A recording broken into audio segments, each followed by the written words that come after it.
근데 이제 꼭 주위에서 잘 봐야 되는 거는 2cm가 넘어가면은 가입력 보존하는 거는 매우 어려운 상황이에요. 자궁 경부암은 미리 맞는 게 중요합니다.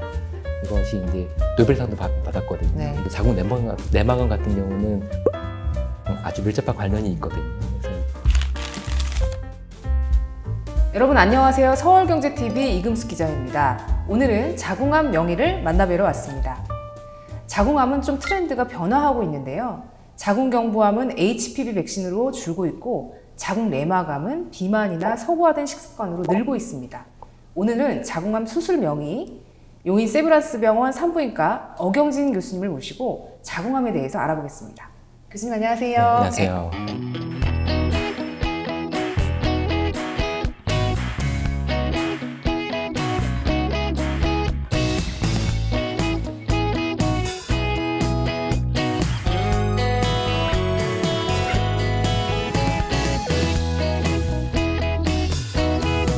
교수님, 일단 먼저 교수님은 왜 좀 산부인과를 전공으로 택하셨고 또 이렇게 자궁암 치료에 매진하고 있는지 이유에 대해서 궁금합니다. 저는 학생 때 이렇게 여러 과를 공부를 하면서 암 환자를 좀 돌보는 의사가 돼야겠다 이런 마음가짐이 있었거든요. 근데 이제 내과적인 치료도 물론 중요하지만 수술적으로 조금 치료할 수 있으면은 얼마나 보람이 될까 생각을 해가지고 여러 과를 고민하였었는데요. 근데 저희가 이제 졸업하고 나서 이제 남자 같은 경우는 공중보건이나 이제 군의관으로 가게 돼 있는데 저는 이제 공중보건의를 가게 됐습니다. 흑산도라고 하는 마을에서 이제 1차 진료를 하다가 제가 느낀 거가 이제 제가 할아버지를 진료할 때보다 할머니 진료할 때 훨씬 제가 편안함을 느끼더라고요. 아, 그래요? 환자분들도 할머니분들도 저를 좋아하시는 것 같고 그래서 이제 여자 환자들을 좀 보는 게 좋겠다는 생각을 했고 그래서 암 환자, 부인암 환자를 보면서 항암 치료까지 하는 그런 산부인과를 선택하게 됐습니다. 혹시 뭐 많은 환자가 있었겠지만 좀 기억에 남는 그 자궁암 환자가 있을까요? 그 최근에 봤던 환자분이고요. 20대 후반이었고 결혼을 앞두고 있었거든요. 네. 근데 이제 자궁경부암 검진에서 이상이 있어 조직 검사를 했는데 거기서 이제 예기치 않게 암이 진단됐던 분이셔요. 근데 이제 결혼을 또 앞두고 있고 그래서 많은 이렇게 절망한 상태에서 왔는데 저희가 기초 검사를 쭉 해보니까 다행히 아주 초기이시더라고요. 요즘에는 이제 예전 같으면은 그런 어떤 가입력이나 임신하는 것에 대해서 별로 배려 없이 자궁을 절제하거나 이런 거 많이 했었는데 최근에는 가입력이 워낙 중요한 이슈이다 보니까 가입력을 보존하는 수술도 많이 발달해 있거든요. 그래서 이분 같은 경우는 적절한 케이스가 되었고 또 본인께서 또 임신에 대한 강한 의지가 있었기 때문에 자궁을 일부 절제하는 또 이제 요즘에는 로봇 수술이라고 하는 아주 좋은 기구가 있어서 그런 자궁 경부만 잘 절제하고 이제 가입력을 보존했던 분이신데 이분이 한 4년 정도 재발 없이 잘 완치 기간을 잘 겪으셨고 또 최근에 임신을 하셔가지고 며칠 전에 진료실 오실 때 애를 데리고 오셨더라고요. 그래서 아이가 너무 이쁘고 해서 너무 보람차고 좋았던 기억이 있습니다. 그러니까 암 수술하고도 정말 가입력을 보존해서 임신하고 출산까지. 이제 자궁암이 사실 조금 여러 개가 아니라 대표적으로 자궁경부암, 자궁내막암이 있는데 자궁경부암은 감소하고 자궁내막암은 증가한다. 이런 이제 뉴스들이 많이 보이더라고요. 이렇게 조금 뭐 트렌드가 바뀌고 있는 건가요? 자궁경부암은 이제 많은 의학자들이 여러 가지 연구를 하고 또 이제 여러 가지 좋은 약들도 개발이 돼서 특히나 백신이 아주 큰 역할을 했고요. HPV 백신. 그래서 그걸 통해서 이제 많은 자궁 경부암의 감소가 관찰할 수 있었고 또한 이제 우리나라에서도 우리나라 선진국에서는 또 검진 프로그램도 많이 발달해 있거든요. 그래서 보통 팹 테스트라고 하는 자궁 경부 세포 검사 거기다가 이제 HPV 테스트로 이제 자궁 경부암을 일으키는 인유두종 바이러스를 미리 좀 검출할 수가 있어가지고 그런 걸 통해서 암이 되기 전 기간에 해결을 해서 암으로 가지 않게 할 수 있는 그러한 게 많이 개발이 된 상태입니다. 그래서 이제 이런 조기 검진만 잘하면 암이 안 되게 다 할 수 있는 그런 상황이 됐고 거기에 반해서 이제 자궁 내막암 같은 경우는 서구화된 식습관이나 또 운동 부족으로 인한 비만 그리고 이제 여러 가지 유전적인 것도 있고 그러니까 임신이 좀 늦어지는 그런 것도 영향을 줘가지고 좀 느는 추세입니다. 그래서 이제 흔히들 감염과 관련된 감염성 암은 줄어들고 또 어떤 호르몬과 관련된 암은 좀 늘어나는 그런 약간 선진국형으로 지금 가고 있는 추세입니다. 그러면 이제 내막암은 뭐 비만이나 이런 서구화된 식습관이 호르몬의 변화를 유발해서 그게 맞습니다. 조금 내막암의 증가의 예. 원인이 되는 건가요? 맞습니다. 오. 그러니까 어떤 피하 지방이나 또한 여러 가지 원인으로 이제 에스트로겐이라고 하는 호르몬의 노출이 많아지는 것이죠. 자궁 내막에. 그러면 이제 암으로 갈 수 있는 가능성이 높아지는 거거든요. 알겠습니다. 교수님, 그러면 제가 알기로는 이제 자궁 경부암이나 또 자궁 내막암 같은 경우는 초기에 좀 증상이 없다고 하는데 네. 좀 환자들이 많이 이제 놓치는 신호들이 네. 있는지 궁금합니다. 근데 모든 암이 초기에는 사실 증상은 없고요. 어떤 검진 프로그램에서 발견되는 경우가 사실 많습니다. 근데 이제 꼭 주의해서 잘 봐야 되는 거는 부정출혈이라고 저희가 부정출혈. 부르는데, 예, 생리기간이 아닌데 그렇죠. 출혈이 된 상태. 예. 특히나 완경이 되신 분이신데 출혈될 만한 일이 없거든요. 근데 이제 피가 난다 그러면 반드시 그 원인을 알아야 되고, 젊으신 분 같은 경우에도 이제 생리가 아닌 거가 분명한데 저 같은 경우는 보통 2주 이상 피가 나면은 네. 반드시 검사해보라고 하는데. 출혈이 예. 되게 중요한 신호군요. 맞습니다. 예. 교수님, 그러면 이제 아까 앞서서 이제 자궁 경부암이 줄어드는 이유가 이런 조기에 이 암 전 단계에서 발견을 해서 없애다 보니까 이제 암이 줄었다고 말씀 주셨는데 좀 어떤 검사를 꼭 받아야 되는지 예. 이런 거에 대해서 설명 부탁드립니다. 그 우리나라에서는 이제 2년에 한 번씩 무료로 홀수년생이면 홀수년에, 짝수년생이면 짝수년에 자궁 경부암 세포 검사를 해줍니다. 그렇죠, 해주죠. 예, 그거는 꼭 받을 필요가 있고요. 저희 부인종양학회에서 권유하는 건 1년에 한 번이거든요. 그래서 이제 비어있는 해는 그냥 개인 병원이나 병원을 방문하셔가지고 하도록 권유드리고 있습니다. 그것만 하더라도 사실은 초기에 대부분 발견할 수가 있고요. 거기에 더해가지고 HPV 바이러스 검사까지 한다면은 매우 높은 감소성과 특이성으로 초기에 암 전 단계를 검진해낼 수가 있습니다. 그리고 이제 자궁 내막암 같은 경우는 초음파가 아주 좋은 툴이고요. 초음파 같은 경우는 몸에 해롭지도 않고 아주 손쉽게 볼 수 있고 모든 아마 산부인과에서는 다 시행하고 있는 검진 방법이기 때문에 초음파를 통해서 자궁 내막의 두께를 잰다거나 그 모양을 본다거나 해서 초기에 발견할 수가 있습니다. 알겠습니다. 조기 검진이 뭐 어렵거나 아까 진단이 어렵거나 그렇진 않은가 보네요. 예, 산부인과 방문하는 그 좀 어떤 뭐랄까 턱이 있는데 그 턱만 넘어가시면은 아주 쉽게 발견할 수가 있습니다. 알겠습니다.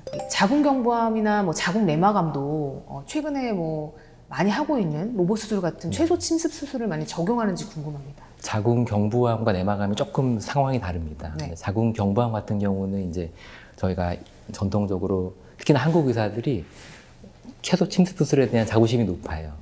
뭐 배꼽만 하나 뚫고 한다거나 아니면은 개복하지 않고 로봇으로 수술한다거나 해서 저희들이 많이 해오고 있었는데 2018년도에 이제 미국에서 어떤 연구 결과가 나왔는데 예상과 다르게 최소 침습 수술보다 개복 수술이 훨씬 예후가 좋다 이렇게 돼 있거든요. 그래요? 그래서 전 세계적으로 아주 큰 반향이 있어가지고 실례로 미국만 하더라도 이제 개복 수술만 하는 그러한 시대가 돼버렸거든요. 자궁 경부암의 경우. 그런데 한국 의사들은 이제 사실은 수술에 어떤 자부심이 있기 때문에 그렇다고 해서 로봇 수술이나 복강경 수술을 아예 폐기하지는 않고 적절한 선별을 잘 해가지고 혹이 크지 않다거나 아주 초기다 그러면은 해볼 수도 있고 실제로 그러한 데이터를 냈을 때 개복 수술에 비교해도 성적이 떨어지지 않더라 이러한 연구 결과까지 있습니다. 그래서 저희 부인종양학회에서는 이제 어떤 해외처럼 어떤 연구 결과가 하나 있다고 해서 그거를 근거로 모든 어떤 복강경이라든지 로봇같이 최소 침수술을 폐기하지 않고 적절한 케이스에서 특히나 또 수술하는 의사가 자신 있을 때, 자신 있을 때는 이제 환자랑 잘 이야기를 해서 그런 수술을 해도 된다 이렇게 권고안을 내고 있고요. 자궁 내막암 같은 경우는 초기에는 사실은 개복하는 경우는 거의 없습니다. 없고 어떤 복강경이라든지 로봇 수술로 아주 좋은 성적을 내고 있습니다. 알겠습니다. 교수님, 그러면 자궁 경부암 또 자궁 내막암은 완치율이 좀 높은 암에 속하나요? 예, 왜냐하면은 조기에 발견되는 어떤 가능성이 높기 때문이거든요. 아까 말씀드린 진단이 대로. 잘 되니까. 맞습니다. 세포 검사라든지 초음파 같은 간편한 검사로 초기에 발견할 수 있기 때문에 그리고 출혈이라는 아주 특이한 증상들이 있기 때문에 초기에 발견되는 경우가 많아요. 하지만 그 어떤 초기를 넘어가면은 만약에 3기, 4기 진행된다 그러면은 어느 암과 마찬가지로 매우 치료가 어렵게 됩니다. 재발률도 높고요. 완치율도 매우 떨어지고요. 그래서 조기 발견이 그래서 아주 중요한 것입니다. 그럼 보통 한 5년 생존율 뭐 이런 걸 얼마 정도로 보세요? 그래서 1기만 발견된다고 하면은 자궁 경부암 90% 이상이고요. 자궁 내막암은 더 좋아서 95% 이상입니다. 다행이네요. 예. 그 이제 항암 치료도 같이 하시는데 이런 자궁 경부암, 자궁 내막암이 항암제나 방사선 치료에도 조금 잘 듣는 암인지 궁금해요. 예, 그래서 요즘에는 또 이제 여러 가지 면역 치료제라든지 항암 치료, 기존 항암 치료 말고도 추가적으로 할 수 있는 게 더 많아져가지고요. 수술을 하고 수술로서 치료가 끝나는 경우도 많이 있는데 수술 조직 검사의 결과를 보고 재발할 확률을 저희가 이제 위험도를 나뉘거든요. 그래서 고위험군, 중등도 위험군 저희가 나뉘어서 중등도 이상이라 그러면 수술로 치료가 끝나지 않고 방사선 치료라든지 항암 치료를 하게 됩니다. 그래서 이제 모든 분들이 항암 치료를 하는 건 아니지만 적절한 항암 치료로 좋은 효과를 볼 수가 있습니다. 치료 후에 이제 좀 환자들이 어려워하는 부분들이 좀 있을까요? 뭐 예를 네. 들어 불임, 폐경 뭐 이런 맞습니다. 것들이 있을 수 있으니까 그렇죠. 어떤가요? 제가 진료실에 많이 뵙는 분들의 절반 이상이 불안증이 높아요. 불안증? 예, 불안할 수밖에 없죠. 아무리 수술이 잘 되고 항암 치료의 반응이 좋아서 이제 치료가 잘 되지만 재발에 대한 불안감도 높고 그리고 말씀하신 대로 이제 연세가 많으신 분도 있겠지만 젊으신 분들 같은 경우는 또 임신과 출산 이런 거를 또 고려하시는 분들도 계시니까 그런 거에 대한 염려도 높고요. 그래서 이제 현재 상황을 잘 설명드리고 또 앞으로의 어떤 추적 관찰 계획이나 이런 거를 좀 자세히 설명드리면서 좀 불안감을 낮추는 그러한 역할이 저의 또 중요한 일 중에 하나입니다. 근데 이제 교수님께서는 아까 이제 여성 환자들을 대할 때가 남성 환자보다 더 편했다고 말씀 주셨잖아요. 근데 정말 그런 게 좀 느껴질 것 같아요. 네. 불안함을 이렇게 네. 정말 이렇게 안정된 목소리로 차분하게 잘 설명해 주시면 불안감이 없어질 것 같은 생각이 대부분의 들어요. 불안감이 또 이제 근거가 별로 없는 경우가 많거든요. 네. 그래서 실제 상황을 또 쉽게 잘 설명해 드리면은 또 그런 거에서 또 자유로워질 수가 있다고 생각합니다. 알겠습니다. 저는 궁금한 게 자궁 내막암이나 자궁 경부암은 호발 연령대가 어느 정도예요? 근데 사실은 모든 암이 나이랑 거의 비례 관계에 있거든요. 그래서 이제 연세가 들수록 뭐 호르몬의 노출도 많고 바이러스에 감염된 경우라고 하더라도 바이러스에 자극하는 어떤 기간이 길어지기 때문에 더 올라가는 거는 맞고요. 하지만 최근에는 젊어서 발견되는 경우도 많다. 이 정도지만 이제 그렇구나. 나이가 많을수록 암 발생률은 높아집니다. 그러면 이제 젊은 환자의 경우에는 뭐 가입력 보존 이런 게 굉장히 중요할 것 같은데 네. 가입력 보존이 가능한 경우는 어느 경우인지? 그래서 이제 아주 엄격한 기준을 하고 있는데요. 왜냐하면은 가입력이란 건 사실은 미래의 일이고 암은 사실은 현재 죽고 사는 문제잖아요. 네. 그래서 일단 제일 중요한 거는 어떤 암 환자분의 어떤 치료 성적입니다. 재발하지 않고 완치되는 거. 그렇기 때문에 자궁 경부암 같은 경우는 이제 크기가 2cm가 넘어가면은 가입력 보존하는 거는 매우 어려운 상황이에요. 그래서 이제 그런 어떤 크기가 중요하고 또 위치 자체도 자궁 경부에 수술하기 좋은 만한 위치 있을 때 그때야 이제 자신 있게 해야지요. 만약에 이제 임신을 꼭 해야 된다 그래서 암의 재발률이 높은데도 불구하고 그렇게 하면 절대 안 되는 그렇죠. 거죠. 예. 암 치료가 첫 번째죠. 맞습니다. 그리고 자궁 내막암 같은 경우도 이제 우리가 보통 조직 검사했을 때 분화도라고 따지거든요. 분화도라고 이제 기수랑은 좀 다른 개념인데 세포가 얼마나 사납냐 뭐 이 정도로 다 이해하시면 되는 건데요.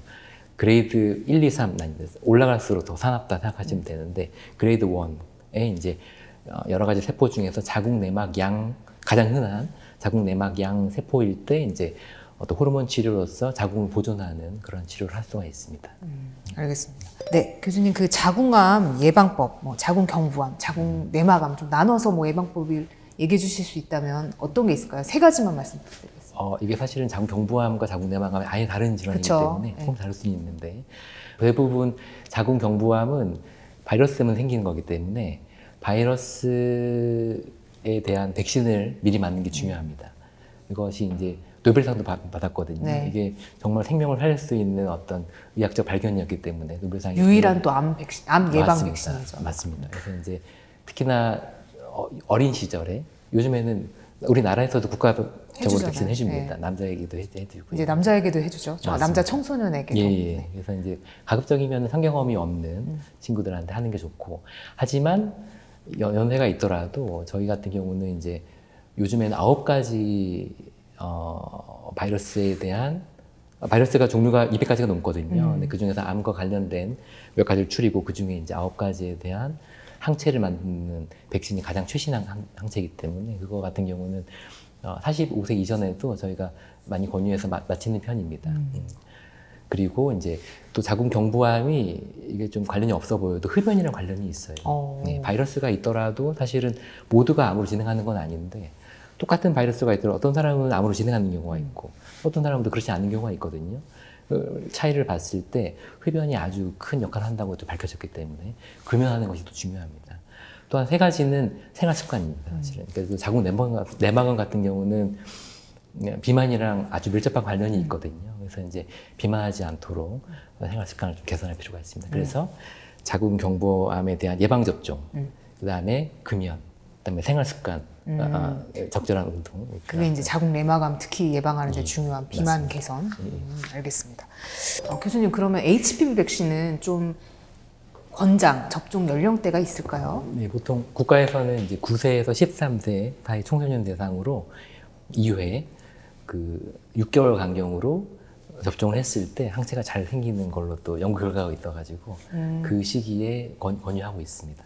네, 알겠습니다. 그리고 지금 최근에 또 남자 청소년한테도 여자 청소년은 뭐 그 전부터 HPV 백신을 나라에서 접종해줬는데 최근에는 남자 청소년들한테도 접종을 무료로 해주기로 결정이 됐어요. 맞습니다. HPV 백신이 사실 매우 흔한 것이고 남자 같은 경우도 구강암이라든지 항문암 이런 것 관련이 있고 또한 미래의 파트너를 위해서라도 맞는 거가 이제 여러모로 좋기 때문에 권유하고 있습니다. 네, 알겠습니다. 32세 여성 L씨가 20대, 30대의 젊은 자궁경부암, 자궁내막암 환자들이 늘어나고 있나요? 라고 이렇게 질문 주셨어요. 근데 그 자궁 내막암 같은 경우는 여러 가지 호르몬 불균형이라든지 또 요즘에 또 결혼을 좀 늦게 하고 임신 하는 게 이제 너무 늦다 보니까 그만큼 호르몬에 노출이 많아지거든요. 그래서 이제 요즘 젊으신 분들, 특히나 이제 비만하신 분들한테 이제 위험이 또 높다고 볼 수가 있고, 그래서 또 진단이 이제 많이 된다고 할 수는 있고요. 자궁 경부암 같은 경우도 이제 HPV 바이러스가 또 원인이 되다 보니까 그것이 사실은 성경험으로 이제 이렇게 얻을 수 있는 그런 것이다 보니까 이제 어떤 활동이 활발한 그러한 어떤 연령군에서 또 진단될 수가 있는 그러한 것입니다. 그래서 조금 이렇게 앞당겨지고 있긴 있는 건가요? 제가 그런 뉴스를 본 것 같아서 아무래도 성경험 빨라지다 보니까. 예, 그리고 진단도 많이 하다 보니까 예전보다 그렇게 좀 이른 나이에 진단되는 분들이 많이 계십니다. 그 44세 여성 K씨가 자궁경부암을 예방하는 HPV 백신 몇 살까지 맞아도 효과가 있을까요? 라고 질문 주셨어요. 예, 근데 그게 사실은 약간 고가이기 때문에 만약에 보통 나라에서 권유하는 기간이 있지만 그런 청소년들, 성경험이 없는 청소년들 대상으로 하는 무료로 있지만 그게 넘어서더라도 사실은 본인이 원한다고 하면은 사실은 저는 나이 제한이 딱히 없다고 보거든요. 왜냐하면 50세 뭐 이때도 맞아도 되나요? 그래도 원하시면 저는 해드리는 편입니다. 그게 또 이제 3번 맞아야 되고요. 한 번에 한 20만 원 정도 하는 꽤 고가이기 때문에 선뜻하긴 힘들지만 그래도 이게 몸에 이제 HPV 바이러스에 대한 항체를 만들어내거든요. 근데 물론 요거는 어디까지나 예방 접종이기 때문에 본인이 이미 바이러스를 가지고 있다 그러면 거기를 없애주지는 않지만 요즘에는 9가지 바이러스에 대한 항체를 만들 수 있는 백신도 있기 때문에 본인한테 없는 바이러스에 해당하는 항체는 만들 수가 있거든요. 그래서 이게 득이 되면 득이 될지 해가 되지는 않습니다. 35세 여성 P씨는 임신 중 자궁경부암이 진단되면 어떻게 하나요? 이렇게 질문 주셨어요. 참 어려운 상황인 네. 거는 맞고요. 근데 이제 자궁경부암의 진행 정도를 봐야 되거든요.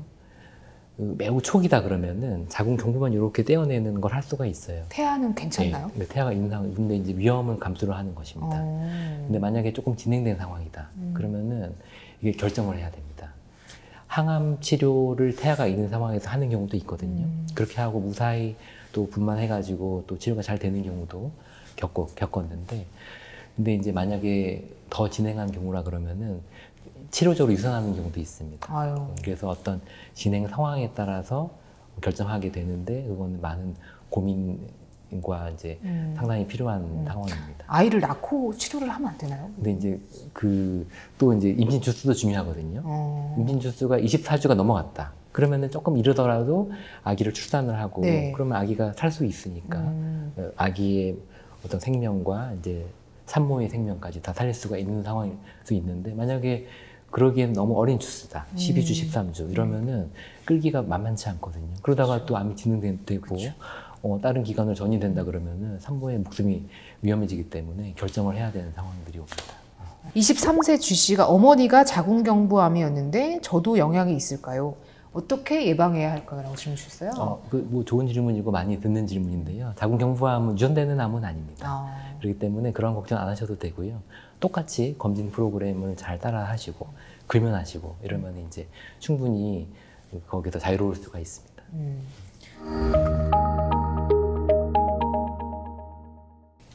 교수님이 평소 진료 때 사용하고 있는 혹은 간직하고 있는 뭐 아이템을 좀 준비해 오셨다고 들었어요. 어떤 건가요?